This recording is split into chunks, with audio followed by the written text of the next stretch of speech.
काटते। Hello students, कैसे हैं आप सब? ठीक है, चलिए हम लोग स्टार्ट करेंगे। जहां तक पढ़े थे उसी के आगे स्टार्ट करते हैं। उस दिन इसमें केमिकल काइनेटिक्स वाले चैप्टर में हो गया था जीरो ऑर्डर रिएक्शन, और जीरो ऑर्डर रिएक्शन में हमने इसका इंटीग्रेटेड फॉर्म देख लिया था, और दूसरा इसका हम लोगों ने हाफ लाइफ मेथड देख लिया था। आप लोगों को समझ में आ ही गया होगा, है ना? कोई पूछा तो है नहीं, तो इसका मतलब समझ में आ गया होगा।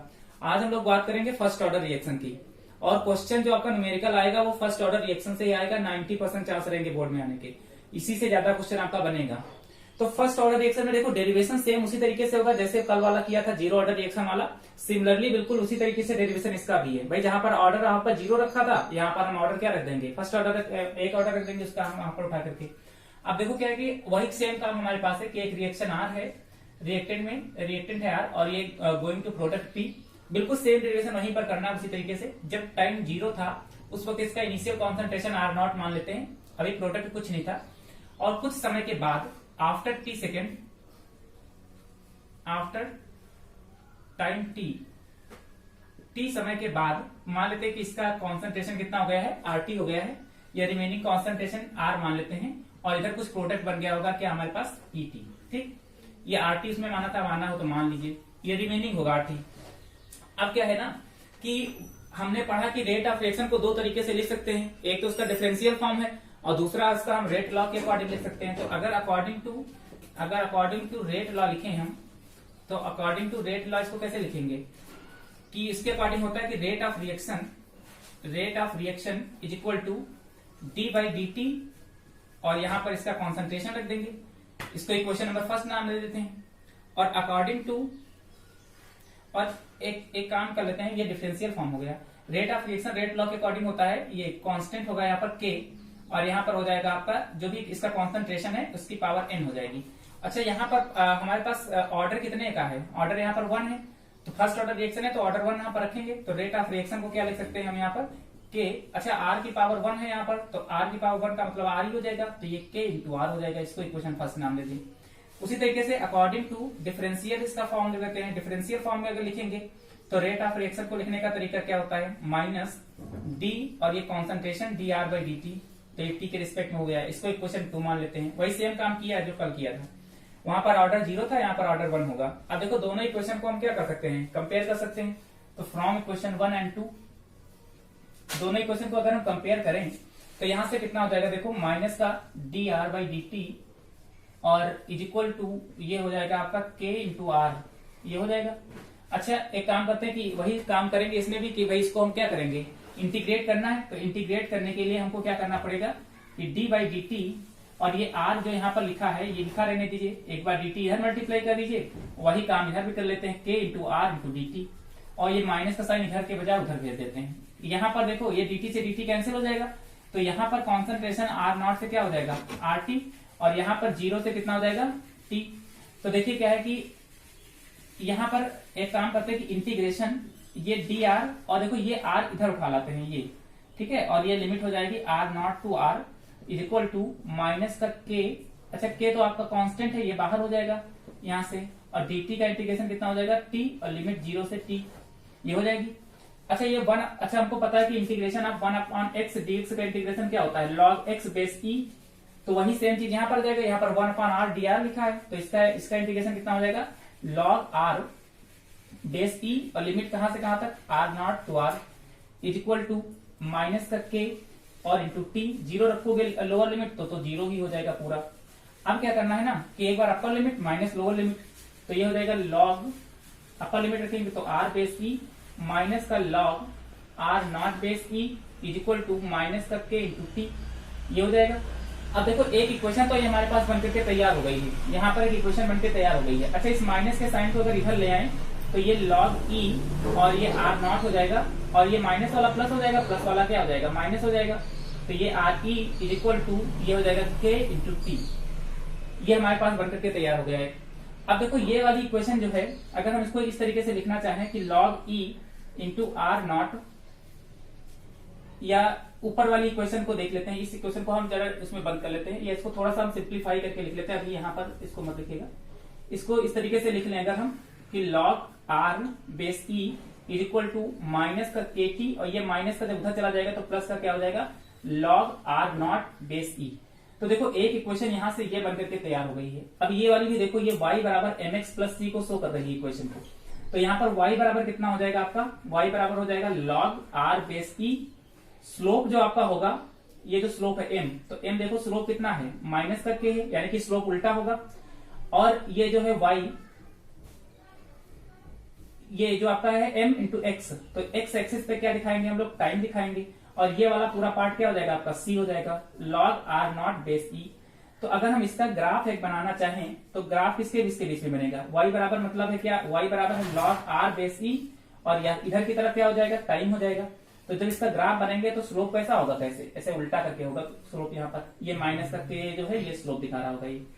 यहाँ पर इसका इनिशियल कॉन्सेंट्रेशन जो है वो कितना हो जाएगा, यहाँ पर कहीं पर भी मान लेते हैं आर नॉट होगा ये इनिशियल कॉन्सेंट्रेशन, और यहाँ पर इसका क्या हो जाएगा, ये फाइनल कॉन्सेंट्रेशन जो रिमेनिंग होगा। तो ये यहाँ पर स्लोप बन के तैयार हो जाएगा। तो ये हमारे पास log r बेस e और t के बीच में एक ग्राफ बन जाएगा।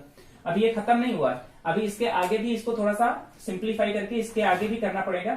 यहाँ पर एक ग्राफ भी ये बना है। अभी इस इक्वेशन को हम और ज्यादा सिंप्लीफाई कर सकते हैं, क्योंकि log r बेस e है तो बेस e को बेस 10 में बदलना पड़ेगा, तभी वैल्यू हम रख पाएंगे वहां पर। क्योंकि बेस ई में वैल्यू नहीं हमको पता होती है, तो हम बेस 10 में जो वैल्यू पता होंगी तो हम उसको रखेंगे, है ना। तो पहले इस log r बेस ई को log बेस 10 में बदलने के लिए 2303 से मल्टीप्लाई करेंगे। तो अभी इसकी दो इक्वेशन और सिंप्लीफाई होंगी, उसके बाद जाकर के ये खत्म होगा। फिर से समझ लीजिएगा, यहाँ पर एक r कोई रिएक्टेंट r है going to product p, initial concentration t बराबर 0 पर r नॉट मान लिया है, और प्रोडक्ट अभी कुछ नहीं बना था। और आफ्टर टाइम t ये हमारे पास मानते रिमेनिंग rt है, और यहाँ पर प्रोडक्ट कुछ इधर बन के तैयार हो गया है। अब क्या है ना कि यहाँ पर अगर हम रेट लॉ के अकॉर्डिंग लिखना चाहें तो रेट ऑफ रिएक्शन किसके बराबर होती है, रेट कांस्टेंट इंटू आर की पावर n। यहाँ पर n ऑर्डर होता है, और कौन सी ऑर्डर है, फर्स्ट ऑर्डर, तो एक यहाँ पर रख दिया। तो एक के आर की पावर 1 इज इक्वल टू कितना हो जाएगा, के आर हो जाएगा। और अगर डिफरेंशियल फॉर्म में लिखना चाहते हैं तो D R by D T, minus का रिएक्टेंट है इस वजह से माइनस लगा दिया है। दोनों इक्वेशन को कंपेयर कर लिया है, टी के रिस्पेक्ट में इंटीग्रेट किया है दोनों तरफ। ये देखो ये आर इधर से इधर उठा लाए हैं, तो माइनस का के इंटू टी हो जाएगा। यहाँ पर लिमिट आर नॉट और फाइनल रिमेनिंग जितना होगा आर। तो ये आपका इनिशियल ये इसका जो 1/r इंटू डी आर का जो इंटीग्रेशन होता है log r बेस e हो जाएगा, और r r नॉट हो जाएगा इक्वल टू माइनस के टी। इसको हमने क्या कर लिया है, अपर लिमिट माइनस लोअर लिमिट रख करके इक्वेशन बना ली है। अब ये इक्वेशन जो बनी थी ये y बराबर mx प्लस c को शो कर रही है, यानी कि ये उल्टा स्लोप आपका कुछ बनना है। तो यहाँ से जो स्लोप आपका बनेगा वो कुछ इस तरीके से बनेगा। तो ये ग्राफ इन दोनों के बीच में। अब इसको थोड़ा सा और एक दूसरा इसका सिंप्लीफिकेशन है, उसको भी करके देख लेते हैं। इसका आप लोग स्क्रीनशॉट ले लीजिए। एक चीज यहाँ पर सही कर लीजिएगा, ये t होगा, यहाँ पर आगे d लगा लीजिएगा, dt होगा, dt बचेगा, dt का इंटीग्रेशन t होगा, ठीक है। उसके बाद यहाँ पर आप लिमिट रख दीजिएगा 0 से t, तो हो जाएगा आपका, ठीक है। बस इतना सही कर लीजिए। चलिए इसका दूसरा फॉर्म देख लेते हैं। अच्छा, आप लोगों को पता होगा कि log m माइनस n जो है, इसको देखो एक तरीका ये भी लिखने का, ऊपर वाली इक्वेशन लिख रहे हैं, देखिए log e r। अच्छा, ये जो इक्वेशन हमने बनाई है इसको इक्वेशन नाम दे दीजिए, कोई फर्स्ट सेकंड हो गई थी, इसको थर्ड इक्वेशन नाम दे दीजिए।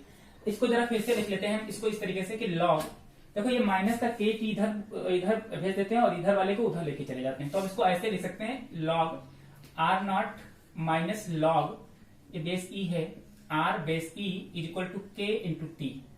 अच्छा, log m माइनस n हमको फॉर्मूला पता है कि log m माइनस n, ये log m minus log n, इसका फॉर्मूला क्या होता है, log m अपॉन n। तो इसको इसके फॉर्म में लिख लेते हैं। तो देखो इसको ऐसे भी लिखा जा सकता है log r नॉट अपॉन में r, m माइनस n को log m अपॉन n, इस तरीके से लिख सकते हैं इसको, इज इक्वल टू ये हो जाएगा k इंटू टी, ये बन जाएगा। तो अच्छा, ये k तो कांस्टेंट है, अगर इसको हम और एक अच्छे से लिखना चाहें तो अच्छा, ये log बेस e है यहाँ पर जो भी बना इक्वेशन, अगर हम इसको log बेस 10 में बदलना चाहते हैं तो क्या करना पड़ेगा, यहाँ पर 2303 से मल्टीप्लाई कर दीजिए यहाँ पर इधर की साइड में, और इंटू कितना हो जाएगा log, ये ऊपर हो जाएगा r नॉट अपॉन में ये kt लिखा था, ये 2303 से जब मल्टीप्लाई कर दोगे तो ये जो आप चीज लिखी हुई थी यही आपकी बदल जाएगी किसमें, ये आपका चेंज हो जाएगा बेस 10 में 2.303। तो t इक्वल टू इसको क्या लिखा जा सकता है, t इक्वल टू अगर लिखना चाहोगे, या एक्चुअली देखो तो ये m इंटू एक्स होता है। तो अगर हम इसको ऐसे लिखना चाहें कि log r नॉट अपॉन में r base 10 is equal to k upon, ये नीचे इसके चलाएगा 2.303, ये इसके नीचे आ गया है इंटू टी। तो ये देखो ये एक्चुअली में y है, ये क्या लिखा है mx, तो ये देखो y बराबर mx को शो कर रही है इक्वेशन, ये भी स्ट्रेट लाइन इक्वेशन है ना। अच्छा, ये y बराबर mx को शो कर रही है, माइनस माइनस तो इसमें है नहीं, तो देखो अगर हम दूसरा ग्राफ बनाना चाहें, इसको कुछ ऐसे बना लीजिएगा आप लोग, इसको भी बंद कर लीजिएगा यहाँ पर। तो ये y बराबर mx को है। तो अगर हम एक ग्राफ बनाना चाहें किसके बीच में, देखो ग्राफ आपको अलग अलग तरीके से पूछ सकता है। तो इधर y एक्सिस पे क्या हो जाएगा हमारे पास log 10 और ये इनिशियल कॉन्सेंट्रेशन डिवाइड बाई इसका रिमेनिंग कॉन्सेंट्रेशन, और t देखो ये हो जाएगा पूरा m और ये क्या हो जाएगा x, इधर की देखो ये tx एक्सिस पे हो जाएगा। तो इसका स्लोप कैसा बनेगा, इसका स्लोप कुछ ऐसे बनेगा y बराबर mx, क्योंकि ये उल्टा स्लोप तो बनेगा, माइनस का होता तो ऐसे स्लोप बनता। तो ये स्लोप जो होगा, ये स्लोप पूरा, ये पूरा स्लोप है यहाँ पर। तो ये जो स्लोप आपका दिखाई पड़ रहा है वो कितना हो जाएगा, k अपॉन 2.303। तो ये ग्राफ ये बन जाएगा। तो ये है एक इक्वेशन हमारे पास, और यही इक्वेशन ज्यादातर आपकी यूज होगी। इसको हम थोड़ा सा सिंप्लीफाई करके लिखना चाहें तो अगर रेट कांस्टेंट आपको निकालना है तो ये फॉर्मूला बन जाएगा 2.303, और ये टाइम कहाँ चला जाएगा, इसके नीचे आ जाएगा ऐसे करके, और ये हो जाएगा लॉग बेस ये 10 हो जाएगा, और यहाँ पर आर नॉट रिमेनिंग कॉन्सेंट्रेशन। ये फॉर्मूला मोस्ट इंपोर्टेंट फॉर्मूला है, यही फॉर्मूला यूज होगा आपका, जहां पर के आपका रेट कांस्टेंट है, टी टाइम होगा, इनिशियल कॉन्सेंट्रेशन और ये रिमेनिंग कॉन्सेंट्रेशन। तो किसका ग्राफ आपसे पूछता है तो ग्राफ के अकॉर्डिंग क्वेश्चन आपसे पूछ लेगा। तो देखो इस तरीके से अगर आपको बनाना है तो स्लोप कुछ ऐसे बनेगा। यहां पर कंपेयर करोगे इसको y बराबर mx प्लस सी, तो ये c पर कट कर रहा है और स्लोप उल्टा होगा। यहाँ पर c तो कुछ आया नहीं है, y बराबर mx को ही शो कर रही है, स्ट्रेट लाइन इक्वेशन है, ठीक है। तो इसका स्लोप बिल्कुल ऐसे बनेगा इस तरीके से। तो एक हमारे पास एक ग्राफ ये हो गया, एक ग्राफ ये हो गया, एक ग्राफ अभी और इसका बचा है। तो 3 ग्राफ में से किसी भी तरीके से आपसे पूछे तो उसी के अकॉर्डिंग आपको करना है। यहाँ पर इसमें हमने कुछ अलग से नहीं किया है, log m माइनस n का फॉर्मूला लगाया है, फिर log m माइनस n को log m अपॉन n के फॉर्म में लिखा है, और इसके बाद इस इक्वेशन को हमने log बेस e को log बेस 10 में बदलने के लिए 2.303 से मल्टीप्लाई किया है, और इसके बाद क्या किया है, इस 2.303 को k के नीचे भेज दिया है। यहाँ पर देखो ये अगर ये इधर जाएगा तो वही सेम इक्वेशन लिखी है। अब ये y बराबर mx को शो कर रही है, y ठीक है, और ये हो जाएगा पूरा m स्लोप, और ये पूरा x हो जाएगा tx एक्सिस पर हो जाएगा। अगर ये y एक्सिस और ये x एक्सिस है तो इस तरीके से ग्राफ आपका बनेगा, क्योंकि ये y बराबर mx है तो ये ओरिजिन से स्टार्ट होगा इस तरीके से, c पर कट नहीं करेगा कहीं पर। और इसी को हमने सिंप्लीफाई करके t को नीचे ले गए हैं ये, तो ये पूरा का पूरा एक इक्वेशन बनकर के तैयार होगी। जो न्यूमेरिकल्स लगेगा वो आपका इसी फॉर्मूले पर बेस्ड होगा। चलिए इसका भी स्क्रीनशॉट ले लीजिए, इसका एक अभी सिंप्लीफिकेशन और है। चलिए ये 2 मेथड आप देख लिए। अच्छा ये भी इंटीग्रेटेड मेथड ही है, इसका ध्यान रखिएगा। आज से अगर पूछेगा फर्स्ट ऑर्डर का इंटीग्रेटेड मेथड, पहला वाला ही करिएगा जो किया था अभी, यहाँ पर के बराबर जो फॉर्मूला निकल के आया था। तीसरा जो हमारे पास इसका फॉर्म है, ग्राफ कैसे आ जाएगा, इसको एक्सपोनेंशियल फॉर्म में लिखने के लिए आएगा, ठीक है, कि ई के फॉर्म में लिख करके आप इसका आंसर बताइए कि क्या होगा। चलिए इसका दूसरा एक फॉर्म और देख लेते हैं, एक्सपोनेंशियल फॉर्म, है ना। इसको 2 आपका हो जाएगा, एक तो आपका इससे पहले हो गया है ना, 2 मेथड में हम देख लिए हैं। तीसरा मेथड जो होगा वो एक्सपोनेंशियल मेथड होता है। तो एक्सपोनेंशियल मेथड में पहले तो देखो ये इक्वेशन वही सेम रहेगी जो अभी तक बनती आई है। इसको हम फिर से लिखेंगे कैसे, log m माइनस n है तो इसको हम log m अपॉन n ऐसे करके लिख लेंगे, base e is equal to k into T. अब इसका एक्सपोनेंशियल फॉर्म क्या होगा, अगर हम इसका एक्सपोनेंशियल फॉर्म देखें, एक्सपोनेंशियल का मतलब होता है कि e की पावर में अगर इसको हम लगाएं तो e की पावर यहां पर हो जाएगा, देखो कितना log, ये हो जाएगा e r naught upon r is equal to, देखो इधर भी e की पावर बना लेंगे, इसको भी k इंटू टी। अब देखो होता क्या है कि अगर e की पावर, अगर यहाँ पर e लिखा है और अगर e की पावर यहाँ पर log में कोई चीज अगर इस तरीके से दे रखी है x बेस e करके, तो जो ऊपर वाला x होता है ये होता है log हट जाता है पूरा, ठीक है, ये एक फॉर्मूला होता है। तो e की power log e r naught upon r है, तो ये वाला चाहे चीज log यहाँ से हट जाएगी, केवल बचेगा क्या, r नॉट अपॉन r, ये फॉर्मूला होता है, ध्यान रखिएगा इसको, इज इक्वल टू e की पावर k और ये t। अब क्या करना है ना, हमको इस r को ऊपर ले जाना है, इसको नीचे ले जाना है। तो इसके नीचे बने, इसको उठा करके अगर पलट दें हम तो इसको ऐसे करके भी तो लिख सकते हैं। देखो इसको अगर ऐसे लिखें, r ऊपर लिख लें और r नॉट को कहाँ लिख लें, नीचे, तो ये क्या हो जाएगा, देखो इसको हम ऐसे करके लिख रहे हैं, देखो r ऊपर r नॉट नीचे, तो ये हो जाएगा 1 अपॉन e की पावर k t। इसको ऐसे करके भी तो लिख सकते हैं भाई, इसको पलट दिया उठा करके पूरी इक्वेशन को। अब ये क्या हो जाएगा, देखो r अपॉन में r naught is equal to, अच्छा e की पावर k t है, जब ऊपर जाएगी तो e की पावर क्या हो जाएगी, माइनस का k इंटू टी हो जाएगा।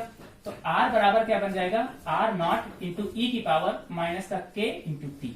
तो एक इक्वेशन ये भी बन जाएगी यहां से, एक ये r equal to r naught e की पावर माइनस का k टी।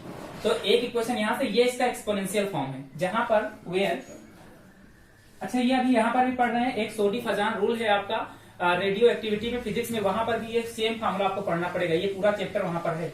वेयर ये जो r आपका है ये हो जाएगा आपका रिमेनिंग कॉन्सेंट्रेशन, इसको हम लोग रिमेनिंग कॉन्सेंट्रेशन बोलते हैं, रिमेनिंग कॉन्सेंट्रेशन है ये।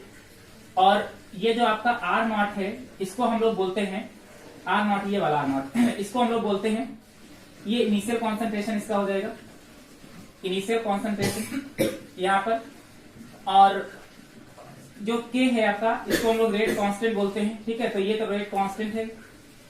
और टी जो होगा, टी ये आपका क्या है, टाइम पीरियड है, टोटल टाइम पीरियड जो भी होगा।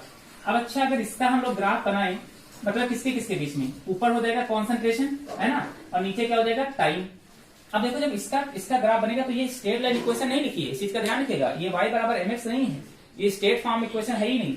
अगर यहाँ पर t की वैल्यू रखोगे, देखो यहाँ पर t की वैल्यू आपको रखना पड़ेगा, तो t की वैल्यू 0 रखोगे, t की वैल्यू 1 रखोगे, 2 रखोगे, 3 रखोगे, तो ये r है और ये t, तो इसके और इसके रिस्पेक्ट में बनेगा ये ग्राफ। तो ये ग्राफ कुछ ऐसे जाकर के ऐसे कर्व बन जाएगा, इस तरीके से ऐसे करके आपका ये ग्राफ बनेगा, ठीक है। तो ध्यान रखिएगा कि इसका जो ग्राफ होगा वो इस तरीके से होगा। तो ये जो है ये इस इक्वेशन को दिखा रहा है, r is equal to R naught E की power minus K into T.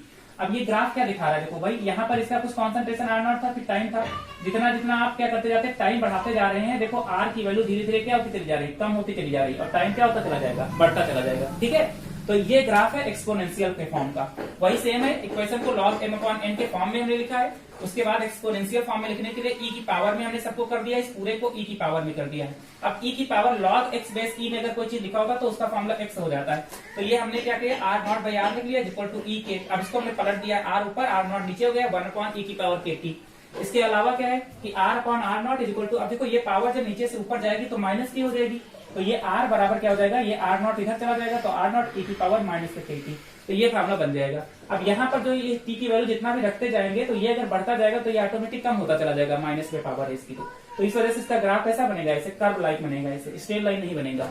तो देखो फर्स्ट ऑर्डर रिएक्शन में 3 ग्राफ हमने तीनों अलग अलग देखे हैं।